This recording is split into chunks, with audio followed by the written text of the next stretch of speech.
زیادہ پیگے بڑھائیے، زیادہ محبت کا تعلق جوڑ ہے، جنہوں نے درود و سلام کے زمزمے بہائے ہیں، یا رسول اللہ کے نعرے لگائے ہیں، جنہوں نے سرکار کی غلامی پر فخر کا اظہار و اعلان کیا ہے، کبھی میلاد منا کر، کبھی جشن منا کر، کبھی سرکار کی غلامی میں وقت گزار کے، تو ان کے لیے اگر ان کی توقعات زیادہ ہے اور ان کے ذمے اگر کوئی مخلوق خدا کے بھی کوئی بندوں کے حقوق بھی بنتے ہیں، تو عین ممکن ہے کہ رب کائنات کی بارگاہ میں جب آقا کریم ان کے لیے گزارش کریں تو رب کائنات ان کے حقوق اسی طرح معاف کرا دے جس طرح وہ اپنے ولیوں کے حقوق معاف فرماتا ہے۔ میں نے بتایا نا وہ ان کو معاف بلائے گا جن کے حقوق، تو عین ممکن ہے کہ جو آقا کریم سے اس طرح لو لگائیں گے تو آقا کریم اگر ان کے حق میں شفاعت فرمائیں گے تو رب کائنات ان کے لیے اپنے محبوب علیہ الصلوۃ والسلام کی شفاعت کو رد نہیں فرمائے گا۔ لیکن بھائی جن کے لیے اللہ رسول کا اتنا کرم ہو تو ان کو بہرحال یہ دیکھنا پڑے گا کہ ان کی عمومی زندگی کیا ہے۔ کیا انہوں نے لوگوں کے حق مارنے پر کمر باندھی ہوئی تھی؟ کیا انہوں نے تہیا کیا ہوا تھا کہ جناب بس وہ حلال حرام کا خیال کبھی کریں گے ہی نہیں؟ ہمارے ہاں طریقہ یہ ہو گیا نا اہل سنت میں، ہاں جی مجھ سے گناہ تو ہوتے ہیں، نافرمانیاں تو ہوتی ہیں، حکم عدولی تو ہوتی ہے، میں زکوٰۃ میں تو ڈنڈی مار جاتا ہوں، میں نماز میں بھی کوتاہی کر جاتا ہوں، روزوں کی بھی پرواہ نہیں کرتا، اور لوگوں کا حق بھی کھا جاتا ہوں، مزدور کی مزدوری بھی نہ وقت پہ دیتا ہوں نہ پوری دیتا ہوں، لیکن میں تو سرکار کا غلام ہوں نا، میں تو عاشق رسول ہوں نا، مجھے کیا فکر ہے؟ مجھے تو آقا کریم شفاعت فرمائیں گے، جنت میں لے جائیں گے۔ حضور والا وہ نیت بھی جانتا ہے، عمل بھی جانتا ہے، اس سے کچھ چھپا ہوا نہیں ہے۔ وہ کم از کم یہ تو دیکھے گا یہ میرا بندہ جو ہے اپنے گناہوں پہ شرمندہ بھی ہے کہ نہیں ہے، اپنے کیے پر نادم ہے۔ اگر یہ دنیا کے اندر صرف میری نافرمانی پر کمر بستہ رہتا تھا اور تلا رہتا تھا اور اس کے دل میں میرا خوف بھی پیدا نہیں ہوتا تھا اور اس کو لوگوں کو مخلوق خدا پہ رحم بھی نہیں آتا تھا، میں نے کہا نا کہ مخلوق ساری مخلوق سے وہ اسی طرح محبت فرماتا ہے، تو اگر وہ اس کے عمل میں کچھ ایسی گنجائش ہوگی تو اگر کسی کے ذمے اس طرح حقوق العباد ہوں گے تو ان کو بھی آقا کریم کی شفاعت پر اسی طرح اعتبار اور یقین رکھنا چاہیے، لیکن اس کے لیے نیت کو صحیح رکھنا اور دل میں خدا کا خوف رکھنا یہ ضروری ہے۔ حضرات مکرم، ویسے تو یہ نصیحتوں کی جو باتیں ہیں نا یہ آدمی کو زیادہ ہضم نہیں ہوتی، ہم لوگوں کی عادت یہ ہے کہ ہم لوگ محبت کی بات ہو جناب بس ذوق کی بات ہو اس پہ تو دیوانہ وار مستانہ وار وہ نعرے بھی لگائیں گے اور واہ واہ کے ڈونگرے بھی برسائیں گے اور اپنے ذوق کا بھی مظاہرہ کریں گے اور بڑے خوش بھی ہوں گے، سبحان اللہ کیا تقریر تھی، لیکن کوئی نصیحت کی بات ہو تو اس پہ ہمارا دل ذرا کم لگتا ہے۔ لیکن یہ بات سمجھتے رہیے، یہ بات میں نے پہلے بھی کہی ہوگی لیکن اچھی بات دہرانے میں کوئی حرج نہیں ہے۔ ہم اہل سنت یہ جو خطا ہوتی ہے نا کہ جی اگر ہم نے کسی کا حق مار لیا تو کیا فرق پڑتا ہے، کسی کے ساتھ ظلم کر لیا تو کیا فرق پڑتا ہے، وہ 11ویں کریں گے نا حضور غوث پاک توجہ فرمائیں گے وہ بخشوا دیں گے، میلاد منائیں گے نا تو آقا کریم کرم فرمائیں گے اور ہاتھ پکڑ کے اپنے غلاموں کو جنت میں لے جائیں گے۔ میں مانتا ہوں میلاد منانا، یہ درود و سلام پڑھنا، یا رسول اللہ کی گونج مچانا، یہ جناب جلوس نکالنا، جلسے کرنا، لنگر چلانا، یہ سب سرکار سے محبت کی نشانیاں ہیں، یہ میں مانتا ہوں۔ ظاہر ہے کہ اسی حوالے سے ہم پہچانے جاتے ہیں تو اس کا انکار کیسے کر سکتے ہیں، لیکن یہ بات ذہن میں رکھیں کہ سرکار سے محبت کی نشانیاں ہیں، سرکار سے محبت کی حقیقت نہیں ہے۔ یہ بات میں نے پہلے کہی ہوگی لیکن ہم ماشاءاللہ بھلا دیتے ہیں نا بات کو، اسی لیے بار بار کہنے کی ضرورت پڑتی ہے۔ یہ سرکار سے محبت کی نشانیاں ہیں، حقیقت نہیں۔ نشانی اور حقیقت میں فرق ہوتا ہے۔ میں ایک مثال کے ذریعے عام طور پر اس فرق کو سمجھاتا ہوں۔ فرض کیجئے کہ میں نے آپ سے کہا جی ذرا میرے ڈرائیور کو بلا لائیں، آپ نے کہا جی وہ ڈرائیور کو کیسے پہچانیں گے؟ میں نے کہا یار وہ بڑا سا پگڑ باندھا ہوا ہوگا، کالے رنگ کی اس نے ویسٹ کوٹ پہنی ہوئی ہوگی اور وہ بڑی بڑی مونچھیں، اس کو مونچھوں کا بڑا شوق ہے، مونچھیں رکھی ہوئی ہوں گی، وہاں گاڑی کے پاس کھڑا ہوگا، جا کے بلا لائے. آپ گئے، ڈھونڈتے رہے، تلاش کرتے رہے، نگاہیں دوڑاتے رہے، ایسا کوئی بندہ آپ کو نظر نہیں آیا. تو مجھے آ کے بتایا کہ جی وہ ڈرائیور تو نہیں ہے. میں بڑا حیران ہوا، ڈرائیور کہاں جا سکتا ہے؟ میں نے کہا اچھا چلو میں خود دیکھ لیتا ہوں. میں گیا تو ڈرائیور تو گاڑی کے پاس ہی کھڑا تھا. میں بلا لایا اسے. چکر یہ چل گیا تھا کہ اس کو گرمی لگ رہی تھی نا، تو اس نے پگڑ اور کوٹ، ویسٹ کوٹ اتار کے گاڑی میں رکھ دی تھی.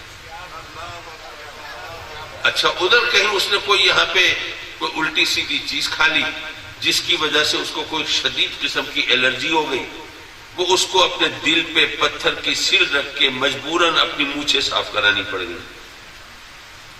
اب آپ تو پگڑ، کوٹ اور مونچھیں ڈھونڈ رہے تھے، وہ تو ملے نہیں آپ کو. میں ڈرائیور کو پہچانتا تھا، میں بلا لایا. آپ نشانیوں کے چکر میں تھے، میں حقیقت کو جانتا تھا. نشانی اور حقیقت میں فرق ہوتا ہے. حضرات محترم، یہ میلاد منانا، لنگر چلانا، میلاد کے جلوس نکالنا، جھنڈیاں لگانا، جھنڈے لہرانا، درود و سلام کے زمزمے بہانا، یہ سب سرکار سے محبت کی نشانیاں ہیں، حقیقت نہیں ہے. حقیقت کیا ہے؟ دراصل حقیقت وہ احساس اور جذبہ ہے جو محبوب کو راضی کرنے کی خاطر انسان کو ہر قربانی کے لیے تیار کرتا ہے. محبوب راضی ہو جائے، محبوب راضی ہو جائے، عزیز رشتہ داروں کو چھوڑنا پڑے گا، چلو کوئی بات نہیں، چھوڑ دیں گے. زمین جائیداد سے بھی منہ موڑنا پڑے گا، چلو ٹھیک ہے، یہ بھی کر لیں گے. محبوب کی رضا کی خاطر آدمی ایثار، قربانی، سرفروشی کے لیے تیار ہو تو پتہ چلے گا کہ واقعی سچی محبت ہے.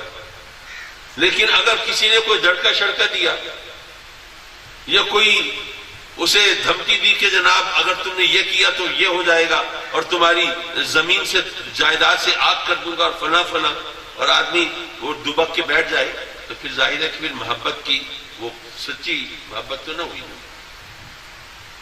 حضرات مکرم، ہمارا عالم یہ ہے کہ سرکار سے محبت کے دعوے تو بہت ہیں، لیکن محبت کرنے والوں کی سب سے پہلی تڑپ اور طلب یہ ہوتی ہے کہ محبوب راضی ہو جائے.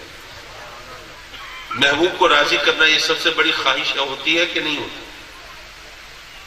اب اگر ہم آقا کریم صلی اللہ علیہ وسلم سے سچی محبت کرتے ہیں تو کیا خیال ہے؟ آپ کو نہیں پتا کہ ہم اگر نماز پڑھیں گے تو وہ راضی ہوں گے اور چھوڑ دیں گے تو ناراض ہوں گے؟ معلوم ہے کہ نہیں ہے؟ تو اگر ہم نماز کا خیال ہی نہ کریں تو نعرے تو لگا رہے ہیں، لنگر تو چلا رہے ہیں، لیکن ان کو راضی کرنے کی فکر میں نہیں ہے، تو اس کا مطلب ہے نشانی تو ہے، حقیقت تو نہیں ہے. کیا ہمیں نہیں پتا کہ اگر آقا کریم کو ہمیں راضی کرنا ہے تو ہمیں زکوٰۃ دینی ہوگی؟ اگر ہم زکوٰۃ میں ڈنڈی مارنے کی کوشش کریں گے یا عشر کو بھی اپنے کھاتے میں ڈالنے کی کوشش کریں گے تو آقا کریم ناراض ہوں گے. معلوم ہے کہ نہیں ہے؟ لیکن اگر ہم اس کے باوجود یہ سب کچھ کریں تو اس کا مطلب یہ ہوا کہ محبت کے نعرے تو ہیں، دعوے تو ہیں، نشانیاں تو ہیں، حقیقت تو نہیں. اور یاد رکھو کہ جب نشانیاں ہوں اور حقیقت نہ ہو تو یہ فراڈ ہوتا ہے، دھوکہ ہوتا ہے. وہ مجھے اپنا واقعہ یاد آیا. ہم جب میٹرک میں پڑھتے تھے تو اتفاق سے ہمارا ایک کلاس فیلو، اس کا تعلق دیہات سے تھا. اب آج کل تو مجھے نہیں پتا دیہات کے رواج کیا ہیں. اس وقت ہمیں جب ہمارے کلاس فیلو کی شادی کا کارڈ ملا تو ہم بڑے حیران ہوئے کہ ابھی میٹرک میں ابھی سے شادی ہو رہی ہے. تو ہمیں بتایا کہ نہیں دیہات میں شادیاں جلدی ہو جاتی ہیں. تو ہم کلاس فیلوز نے کوئی 8-10 دوستوں نے طے کیا کہ یار ہم جائیں گے دیہات کی شادی میں، ذرا وہاں بھی دیکھیں گے کیا رنگ ہوتا ہے، کیا انداز ہوتا ہے، ذرا ایڈونچر ہوگا، ذرا مزے کریں گے. تو ہمارے کلاس فیلوز میں ایک لڑکا تھا جس کو کہتے ہیں نا بڑا حرکتی، بڑا شرارتی. اس نے جناب شرارت کے لیے ایک آدھ چیز ساتھ لے لی اور چل پڑے. ہم جب وہاں پہنچے تو اس نے وہ دولہا کے گھر والوں سے مل کے، اس کے والد وغیرہ سے مل کے کوئی سیٹنگ کر لی شرارت کی. جب دلہن کو بیاہ کے لائے، جب بارات واپس آئی تو ظاہر ہے دولہا کا کمرہ سجا ہوا ہے، سیج بنی ہوئی ہے، اس کے اندر سب انتظام ہے. تو اس نے بچے نے جو ہمارا کلاس فیلو تھا اس نے جو اس گھر والوں سے گڑبڑ کی تھی، تو وہ جناب دلہن کو اس کمرے میں نہیں بٹھایا، اس کو کہیں اور بٹھا دیا. اب دلہا کو پتہ نہیں. اب وہ جو لڑکا ہے وہ اپنے ساتھ وہ سرخ دوپٹہ جس پہ گوٹا کناری لگی ہوئی وہ لے کے آیا ہوا ہے. اس نے جناب کمرے میں جا کے وہ دوپٹہ اوڑھا اور جا کے سیج پہ بیٹھ گیا. ادھر وہ دولہا میاں جو جلدی ہے جانے کی اجلے عروسی میں، ادھر بہنوں نے پکڑا ہوا ہے کہ پہلے ہمارا حق دو. اب وہ کسی طرح ان کو پیسے دے دلا کے اور جان چھڑا کے بھاگ کے وہ کمرے میں آیا اور اس نے جلدی سے کمرے کی چٹخنی چڑھا دی. اب وہ باہر سے کوئی کھٹکھٹا رہا ہے، دروازہ کھٹکھٹاتا رہے. اب بس آ گئے ہیں کمرے میں. اب جناب وہاں سیج سجی ہوئی ہے، پھولوں کی لڑیاں لٹک رہی ہیں اور پتیاں بچھی ہوئی ہیں اور فضا مہک رہی ہے اور رومان پرور ماحول ہے اور وہ سرخ دوپٹے میں گٹھڑی سی سیج پہ نظر آ رہی ہے. یہ دولہا میاں بڑے ارمانوں سے پہلے تو الماری کھولتے ہیں اور جناب اس سے رونمائی کا تحفہ نکالتے ہیں اور پھر ڈولتے ڈگمگاتے قدموں سے بارگاہ حسن میں حاضری دیتے ہیں، گھٹنے ٹیک دیتے ہیں اور جب لرزتے کانپتے ہاتھوں سے گھونگھٹ اٹھاتے ہیں تو اندر سے موچھل دوست نکل آتا ہے. اب ظاہر ہے باقی سب انتظار میں ہیں اور وہ پھر قہقہوں کا ایک طوفان برپا ہوتا ہے. حضرات مکرم، نشانیاں تو ساری ہیں. سیج سجی ہوئی ہے، لڑیاں لٹک رہی ہیں، پتیاں بچھی ہوئی ہیں، معطر ہوا ہے، خوابناک ماحول ہے، رومان پرور فضا ہے، سرخ دوپٹے میں گٹھری سی بھی ہے، لیکن اس میں دلہن نہیں ہے، حقیقت نہیں ہے. تو یارو فراڈ ہوا نا، دھوکہ ہوا نا، مذاق ہوا نا. تو یارو اسی طرح اگر میلاد منایا جا رہا ہو، لنگر چلائے جا رہے ہوں، جھنڈے لہرائے جا رہے ہوں، جھنڈیاں لگائی جا رہی ہوں، تقاریر ہو رہی ہوں اور جناب نعتیں پڑھی جا رہی ہوں اور ذوق کی محفل سجی ہو اور یا رسول اللہ کے نعرے لگ رہے ہوں، گونج مچی ہو، لیکن آقا کریم کو راضی کرنے کی خاطر کوئی قربانی اور ایثار پر تیار نہ ہو، تو نشانیاں تو ساری ہیں، پھر حقیقت تو نہیں ہے. پھر کس کے ساتھ فراڈ کرتے ہو؟ اللہ رسول کو تو دھوکہ نہیں دے سکتے. اس کا مطلب ہے پھر اپنے آپ کو دھوکہ دے رہے ہیں. اور جو اپنے آپ کو دھوکہ دے کوئی دوسرا اس پہ کیا اعتبار کرے گا؟ یہ ہمارے سوچنے کی بات ہے، ہمیں سمجھنے کی بات ہے. دراصل بات ہے نقطۂ نظر کی. اگر آدمی صحیح زاویے سے بات سمجھے نا تو پھر تو ٹھیک ہے، ورنہ آدمی بہانے بناتا رہے. وہ مجھے واقعہ یاد آیا، بس وہ میں سنا کے اور پھر اپنی گفتگو ختم کروں. اور ویسے بھی گھڑی پر نظر پڑی تو 50 منٹ ہو گئے بولتے ہوئے مجھے. حضرات محترم، ایسا ہوا آج کل جو ہمارے ہاں بے روزگاری ہے، جو مہنگائی ہے، جو غربت ہے، تو ظاہر ہے کہ آج کل نوجوان اسی چکر میں رہتے ہیں کہ کسی طرح ان کو باہر کا ویزا مل جائے. چلو امریکہ کا، یورپ کا، آسٹریلیا کا نہ ملے تو چلو دبئی کا ہی مل جائے. خیر، ایک ساتھی کا ویزا بن گیا انگلینڈ کا. ان کے تو لاٹری نکل آئی. اب انگلینڈ پہنچے تو ان کے پاس اتنے پیسے تھے نہیں کہ وہ اپنے طور پر علیحدہ سے رہائش رکھ سکتے. تو ایک طریقہ ہوتا ہے پیئنگ گیسٹ بننے کا. پیئنگ گیسٹ کسے کہتے ہیں؟ یعنی آپ کسی کے گھر مہمان بن کے ٹھہر گئے، لیکن ظاہر ہے آپ سچ مچ تو اس کے مہمان نہیں ہیں، تو اس کو پیسے دے رہے ہیں، کھانے کے پیسے، جو آپ کا خرچہ ہو رہا ہے اس کے پیسے، اور ظاہر ہے کہ وہ جو آپ کی خدمت کر رہا ہے کچھ اس کے پیسے بھی. تو اس طرح وہ آپ کی ضرورتیں وہاں پوری ہو رہی ہیں جس طرح مہمان کی ضرورتیں پوری ہوتی ہیں، لیکن اس کے لیے آپ پے کر رہے ہیں، پیسے دے رہے ہیں. تو اس کو کہتے ہیں پیئنگ گیسٹ ہونا، یعنی آدمی پیسے دے کے مہمان بنا ہے. آج کل یہ بڑے شہروں میں یہ طریقہ عام ہے. سب لوگ وہ ہوٹل کے نخرے برداشت نہیں کر سکتے تو اس طرح کام چلا لیتے ہیں. تو وہ بھی وہاں پہ جا کے ایک انگریز جوڑے کے پاس، انگریز میاں بیوی، ان کا 9-10 سال کا بچہ بھی تھا، ان کے پاس جا کے وہ ٹھہر گیا پیئنگ گیسٹ کے طور پر. ایک دن وہ انگریز جوڑے نے اس سے پوچھا کہ بھئی آج شام آپ گھر پہ ہیں، ہمیں ایک جگہ جانا ہے، اگر آپ گھر پہ ہیں تو اپنے بچے کو گھر چھوڑ جائیں گے، اور اگر آپ نہیں ہیں تو ظاہر ہے کہ پھر ہمیں اپنے بچے کا کوئی انتظام کرنا پڑے گا. تو اس نے اپنی مصروفیات دیکھی، کہا کہ نہیں آپ بے فکر ہو جائیے، میں آج شام گھر پہ ہوں، آپ اپنا کام کرائیے. ان کا ٹھیک ہے، بہت شکریہ. وہ چلے گئے بچے کو گھر چھوڑ کے. اچھا، ان کے جانے کے بعد بچے کو پیاس لگی، وہ کچن میں گیا پانی پینے، تو وہ شیشے کا گلاس تھا، پانی پیتے ہوئے اس کے ہاتھ سے اتفاق سے وہ سلپ ہوا، وہ گرا، وہ ٹوٹ گیا. اب جو گلاس ٹوٹا تو بچہ گھبرا گیا، تو اس نے پاکستانی جو ہمارا بھائی گیا ہوا تھا تو اس نے ان کو تسلی دی کہ نہیں بیٹے گھبرانے کی ضرورت نہیں، تمہارے والدین آئیں گے نا ان سے کہہ دینا کہ گلاس انکل سے ٹوٹا ہے، میں بھی مان لوں گا مجھ سے ٹوٹا ہے، اگلے دن نیا گلاس بھی لا دوں گا تو تمہارے لیے کوئی مسئلہ نہیں ہوگا۔ اس نے کہا اچھا ٹھیک ہے شکریہ۔ اب جناب جب وہ انگریز میاں بیوی واپس آئے، گلاس ٹوٹا ہوا دیکھا، پوچھا تو بچے کو جیسے پٹی پڑھائی تھی اس نے کہہ دیا تو انکل سے ٹوٹا ہے۔ اس نے کہا کہ مجھ سے ٹوٹا ہے، فکر نہ کریں میں نیا لا دوں گا، بات آئی گئی ہوگی۔ اگلے دن صبح سویرے اندھیرے منہ اندھیرے کسی نے پاکستانی کا دروازہ کھٹکھٹایا، یہ حیران پریشان میرے پاس یہاں کون آ گیا اتنی صبح؟ دروازہ کھولا تو وہ میاں بیوی کھڑی۔ بھائی خیریت ہے، کیا ہوا؟ انہوں نے کہا کہ جی بات یہ ہے کہ آپ تو رات کو چلے آئے سونے کے لیے، آپ کے جانے کے بعد میرا بچہ آیا اور اس نے بتایا کہ گلاس تو اس سے ٹوٹا تھا، آپ سے تو نہیں ٹوٹا تھا، تو آپ نے کہا تھا کہ بھئی یہ کہہ دو میرا نام لے دو، تو معاف کیجیے ہم نے تو آپ کو بڑا اچھا شریف آدمی سمجھ کے جگہ دی تھی اپنے پاس رہنے کے لیے، لیکن ہمیں نہیں پتا تھا کہ آپ ایسے بندے ہیں کہ ہم نے چند گھنٹوں کے لیے بچہ آپ کے پاس چھوڑا اور اتنی دیر میں آپ نے بچے کو جھوٹ بولنا سکھا دیا، اور اس بچے کو یہ چند گھنٹے میں یہ سبق دے دیا کہ آدمی اپنا قصور کسی دوسرے کے سر تھوپ کے خود بے گناہ بن سکتا ہے۔ تو آپ نے چند گھنٹوں میں یہ کارنامہ انجام دیا، زیادہ رہیں گے پتہ نہیں کیا کریں گے، ہمارے بچے کے تو اخلاق کا اور تربیت کا بیڑا غرق کر دیں گے۔ ہمیں ایسا بندہ نہیں چاہیے، آپ بوریا بستر سمیٹیں اور نکل چلیں یہاں سے۔